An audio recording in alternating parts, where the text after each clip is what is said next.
जय जिनेन्द्र। प्रभु महावीर ने जो कुछ कहा उसमें से कुछ बातें लुप्त हो गई हैं। वहीं प्रभु जैन आचार्य की दूरदृष्टि से अनेकों बातें आगम शास्त्रों के रूप में हमारे बीच आज भी हैं। प्रभु की वाणी, उनके सूत्र हमारे जीवन को सही दिशा में योग्य गति से आगे बढ़ाने में बहुत सहायक होते हैं। विवेक को जागृत करते हैं, आनंद और अभय के गुण को विकसित करते हैं। नरेंद्र मांडोतर का जय जिनेन्द्र। आज की वार्ता दोस्तों आत्मबोध की राह इसी विषय पर है। आगमवाणी में एक सूत्र आता है, से नुणम मय पुवम अन्नाणाय अणुकंपे वा अवराहम कयम तस् में अयम विपागो।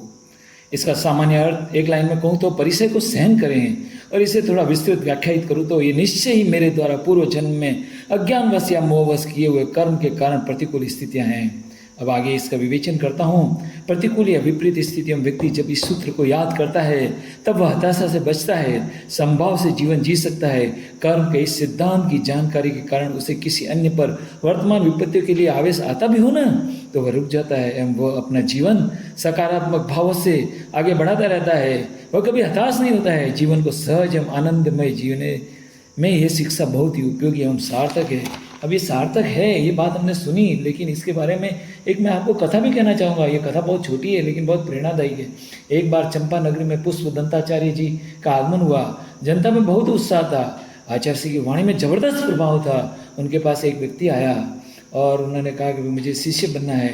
तो आचार्य जी ने उनकी संयम की भावना, प्रबल भावना को देखकर उन्हें दीक्षा दी और उसके बाद में उनका नाम रखा शिष्य भद्रमती। अब भद्रमती क्या थे? भद्रमती प्रज्ञा से बहुत ही मंद थे। उन्हें याद रखने में बहुत ही तकलीफ होती थी। आचार्य श्री ने भद्रमती को एक श्लोक याद करने को दिया, जिसका अर्थ होता है कि धर्म सबसे उत्कृष्ट और मंगलकारी है। अहिंसा, संयम और तप इसके मूल लक्षण या आधार हैं, और जिस व्यक्ति का मन धर्म में लग जाता है उसे तो देवता भी प्रणाम करते हैं। अब इस श्लोक का प्रथम पद धम्मो मंगल मुक्तितम, इस एक पद को याद करने में भद्रमती शिष्य को 12.5 वर्ष लग गए। सोचो, 12.5 वर्ष मात्र एक पद धम्मो मंगल मुक्तितम याद करने में लग गए। लेकिन वे निराश नहीं हुए। उन्हें प्रभु महावीर की वाणी से नुणमय पुवम भाव सहित याद थी और उन्होंने अपना पुरुषार्थ जारी रखा।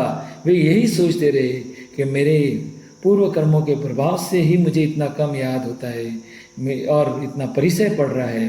कोई बात नहीं, ये सोचकर संभाव से पुनः परिश्रम करने में लग जाते थे। अब आगे का पद अहिंसा संयमो तब याद करने से पहले सोचते हैं अगले 12 वर्ष में तो ये याद हो ही जाएगा। बस इसी विश्वास से वह दैनिक इससे कसरा स्मरण करते रहते हैं। मन में विश्वास, सतत प्रयास और सकारात्मक दृष्टिकोण की त्रिवेणी में स्नान करते करते एक दिन आत्मा में शुभ परिणामों का ऐसा विशाल स्रोत प्रवाहित होता है कि एक ज्ञानवाणी ही नहीं बल्कि चारों चार घनघाती कर्मों का आवरण नष्ट हो जाता है एवं भद्रमती शिष्य को केवल ज्ञान की प्राप्ति हो जाती है।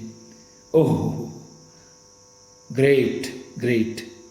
ये कहानी तो बहुत छोटी है पर बहुत बड़ा संदेश देती है कि प्रभु की वाणी को यदि आचरण में लाया जाए, संभाव से जिया जाए, सकारात्मक चिंतन एवं अटूट अचल विश्वास हो, तो भद्रमती जैसा प्रज्ञा से अति मंद शिष्य भी उसी भव केवल ज्ञान जैसा श्रेष्ठ संपूर्ण ज्ञान प्राप्त कर आत्मबोधि को प्राप्त कर सकता है।